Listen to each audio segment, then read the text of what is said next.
En el marco de la Cátedra Filosofía de la Ciencia del curso propedéutico del doctorado en gerencia de la Universidad de Yacambú, hablaremos sobre la concepción positivista y pospositivista de la ciencia. Mi nombre es William Pirel Espina, soy licenciado en Contaduría Pública y especialista en tributación, egresado de la Universidad del Zulia. He cursado un diplomado en docencia para la educación superior en la Universidad del Zulia. Tengo aprobado un programa de perfeccionamiento profesional en formación de investigadores en la Universidad Urbe. He sido profesor universitario en el área tributario y contable. Soy par evaluador en revistas científicas a nivel nacional e internacional, autor de artículos científicos publicados en revistas científicas, conferencista a nivel nacional e internacional y actualmente me desempeño como asesor tributario y financiero. Veamos inicialmente lo que debe ser entendido como la concepción positivista de la ciencia, la cual también es conocida como filosofía positiva. Afirma que el conocimiento se genera de la experiencia, donde el saber es demostrado a través de los métodos científicos y además rechaza cualquier saber previo a la experiencia. Su principal representante fue Augusto Comte. Esta corriente filosófica afirma que todo conocimiento verdadero está basado en la interpretación de los hallazgos positivos, es decir, reales, perceptibles sensorialmente y verificables. El positivismo considera la independencia entre el investigador y el objeto de estudio, haciendo énfasis en los enfoques cuantitativos.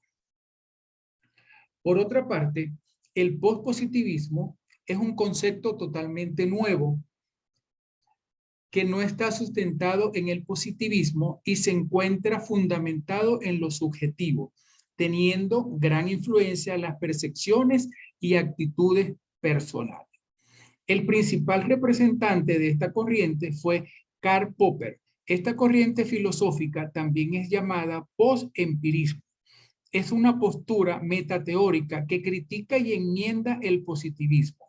Acepta que las teorías, los antecedentes, el conocimiento y los valores del investigador pueden influir en lo que se observa, persiguiendo la objetividad al reconocer los posibles efectos de los sesgos.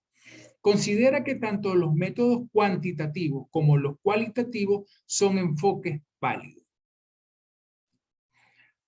Ahora bien, el pospositivismo concibe el conocimiento como una consecuencia de una interacción dialécticamente entre el investigador y el objeto a investigar. Es una mejora del positivismo que reconoce estas y otras críticas contra el positivismo lógico. No es un rechazo del método científico, sino una reforma para responder a estas críticas. Por consiguiente, en el pospositivismo, el investigador puede formar parte del fenómeno que se estudia, existiendo una influencia recíproca con el objeto o sujeto investigado. Conserva las bases del positivismo, el realismo ontológico, la posibilidad y el deseo de la verdad objetiva, y el uso de la metodología experimental. El pospositivismo de este tipo es común en la ciencia social. De manera que en el pospositivismo la realidad existe, pero no puede ser aprendida completamente por el investigador. La realidad puede ser conocida de forma imperfecta. El investigador puede formar parte del fenómeno de interés. El objeto de estudio influencia al investigador y viceversa. Para el pospositivismo, la teoría o hipótesis que sustenta la investigación influye en el desarrollo de esta. El investigador debe estar consciente de que sus valores o tendencias pueden influir en su investigación. En el pospositivismo, la pregunta ontológica responde que la realidad y el individuo son imperfectos, dado que los fenómenos no se pueden controlar. Para los pospositivistas, la concepción de la realidad no es ingenua como en el positivismo, sino que es desde una postura reflexiva en donde, si bien es cierto, la realidad puede considerarse como existente, esta es imperfectamente aprehensible, porque los fenómenos son incontrolables y el ser humano es imperfecto.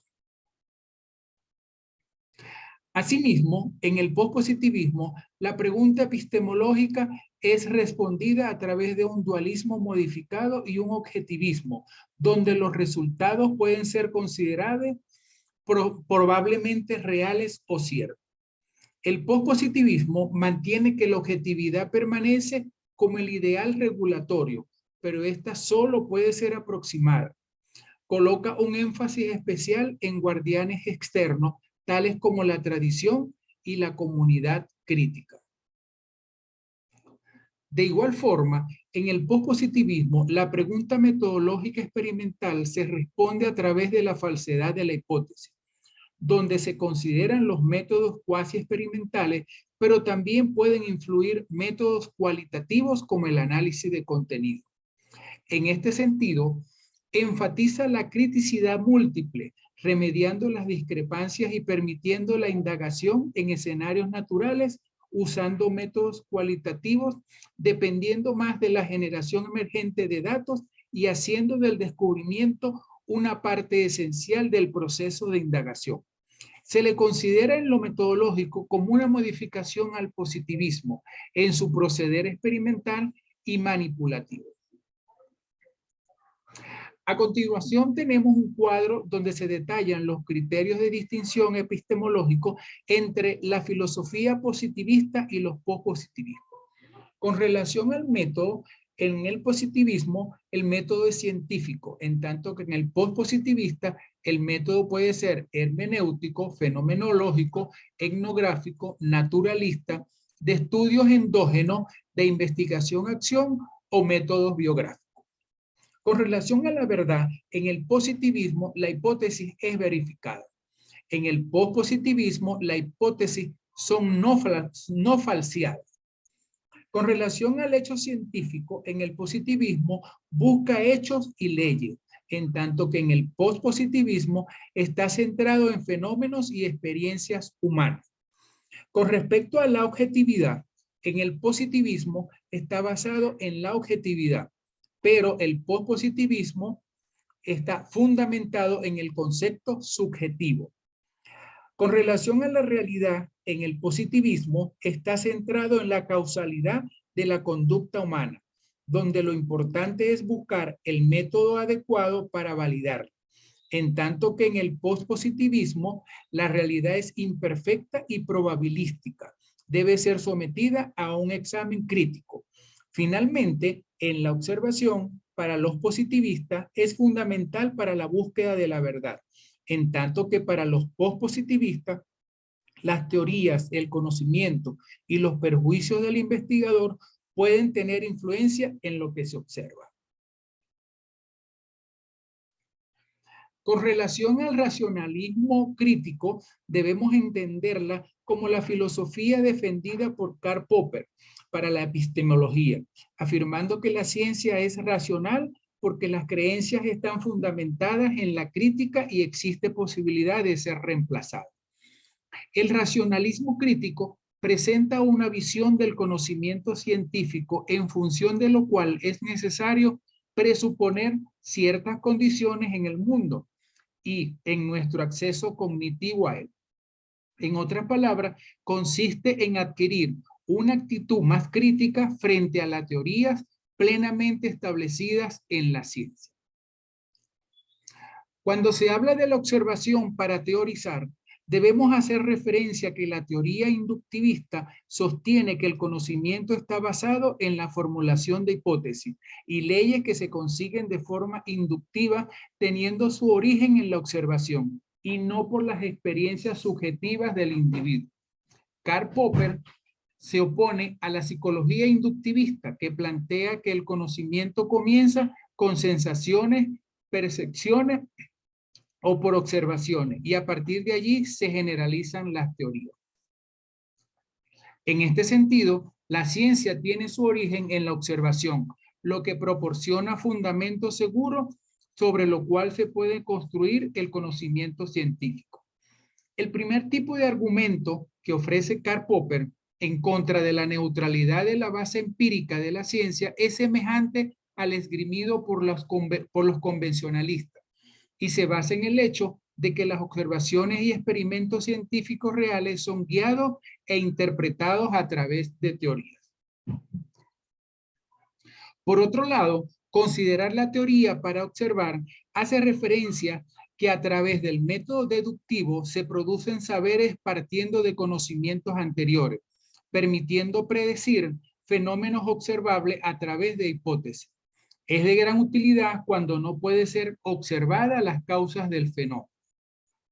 Karl Popper afirma que la posición deductivista se da principalmente en las ciencias biológicas, afirmando que tienen mucha relación con la psicología del conocimiento de Immanuel Kant, sobre todo lo referido a la espontaneidad del entendimiento. Por lo cual, el conocimiento no comienza con la observación, sino que se inicia desde un problema dado por una teoría que ha aceptado o rechazado diversas expectativas. Karl Popper no niega que la observación juega un papel importante en la elección de las teorías. Lo que rechaza es que se encuentre en su génesis a que sirva para confirmarlas y sostiene, en cambio, que su función es permitir falsearlas una vez que se han formulado. Con relación al humanismo en la ciencia y la ciencia en el humanismo, es necesario recordar que el humanismo significa valorar al ser humano y su condición, haciendo énfasis en las relaciones humanas y colocando al ser humano como eje de todos los acontecimientos. El término humanismo viene de humanisti, que significa amante de la ciencia, del saber y cultor de las letras. Cuando se comprueban las hipótesis planteadas, se formulan leyes que explican los asuntos en materia de estudio. Razón por lo cual un científico humanista debe ser sensible y estar comprometido con los problemas de la sociedad, compartiendo valores y divulgando los resultados de sus investigaciones. El humanismo busca potenciar los valores humanos, valores que no parten de la realidad externa, sino de la razón misma, generada por un espíritu que busca reivindicarse en una sociedad agobiada por el materialismo y los antivalores. Por último, comparto un pensamiento del filósofo Confucio que siempre tengo presente en todo proceso de enseñanza-aprendizaje y que es de gran influencia en los actores del proceso educativo, el cual afirma que si lo oigo lo olvido, si lo veo lo recuerdo, si lo hago lo aprendo. Esta frase la considero perfecta, donde nos invita a experimentar las cosas de manera personal para que pueda ser entendido realmente. Si estamos escuchando algo, podría ser interesante. Si vemos algo, podría ser hermoso. Pero si lo hacemos de forma activa, podemos realmente saber cómo es y lograr que ese aprendizaje tenga significado. Soy creyente de la filosofía aprender haciendo. Gracias.